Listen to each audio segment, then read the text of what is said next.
पुरुषोत्तम माह का महीना क्यों मनाया जाता है? आइए इसी विषय में थोड़ी सी जानकारी आपको देते हैं।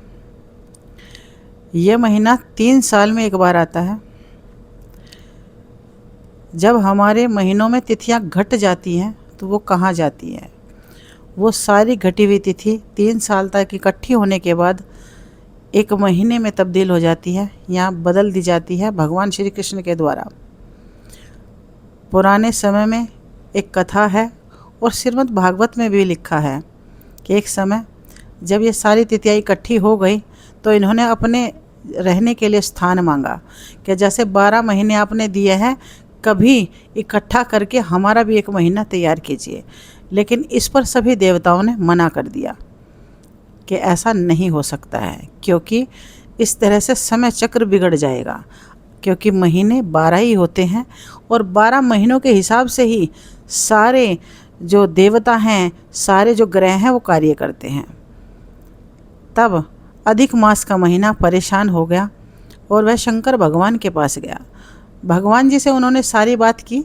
तब माँ पार्वती ने उनके लिए एक छोटा सा उपाय निकाल कर कहा कि हे अधिक मास, हम में से कोई आपकी सहायता नहीं कर सकता है, लेकिन एक देव हैं जो आपकी सहायता कर सकते हैं और अवश्य करेंगे भी।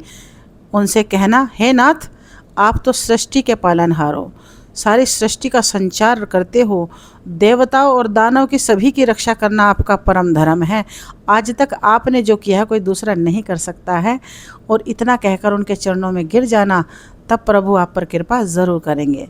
तब अधिक मास ने खुश होते हुए माँ पार्वती से पूछा, तो अब उन देवता का आप मुझे नाम बता सकती हैं जिनसे पूछकर मैं अपना जीवन धन्य कर सकूं और मुझे भी इन 12 महीनों में गिनती आने लगे, यानी कि मेरे महीने को भी गिनती में गिना जाने लगे।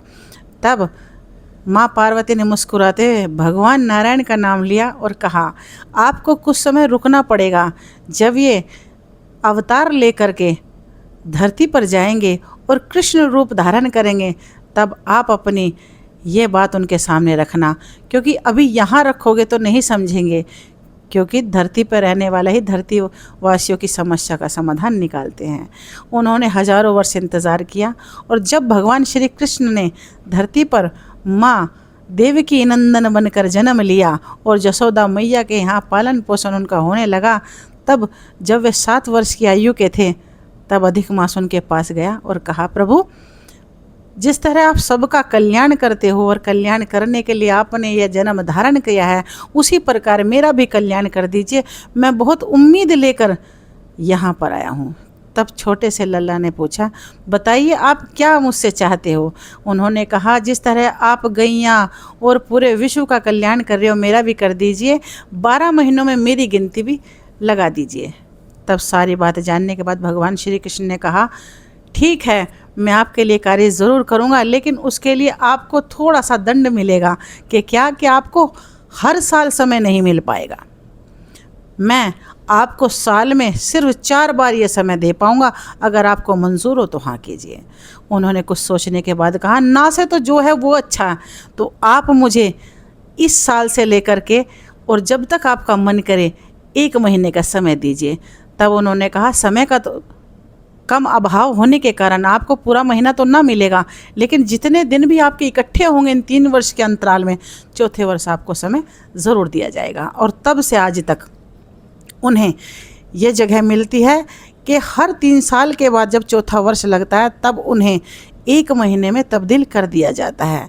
इस पर सारे देवता क्रोधित हो गए और भगवान श्री कृष्ण से लड़ने लगे।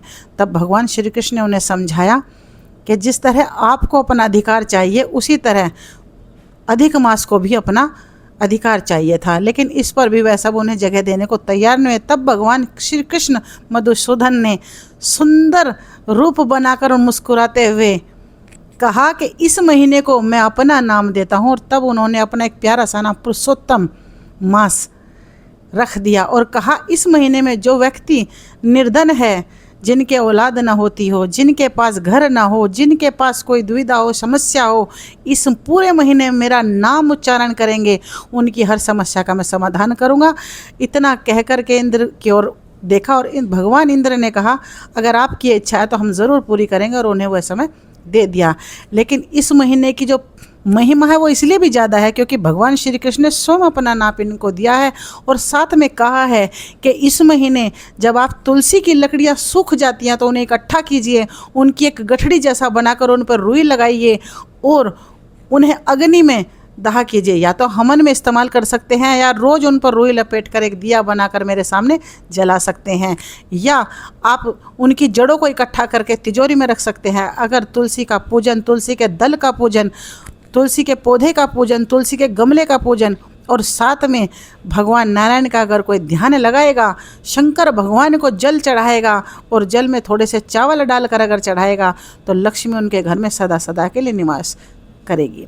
इतना कहने के बाद भगवान कृष्ण वहाँ से चले गए और उस दिन से आज तक पुरुषोत्तम माह को हर 3 वर्ष के बाद स्थान मिलता है। कहते हैं जिस तरह भगवान श्री कृष्ण ने उनका कल्याण किया उसी तरह हमारा भी करें। अगर आपको कथा अच्छी लगे तो लाइक सब्सक्राइब ज़रूर कीजिएगा और हाँ, कमेंट में राधे राधे लिखना नहीं भूलेंगे। आज हम यही कहानी को समाप्त करते हैं और अगली कहानी के लिए आगे बढ़ते हैं। बोलो राधे गोविंद, राधे गोविंद।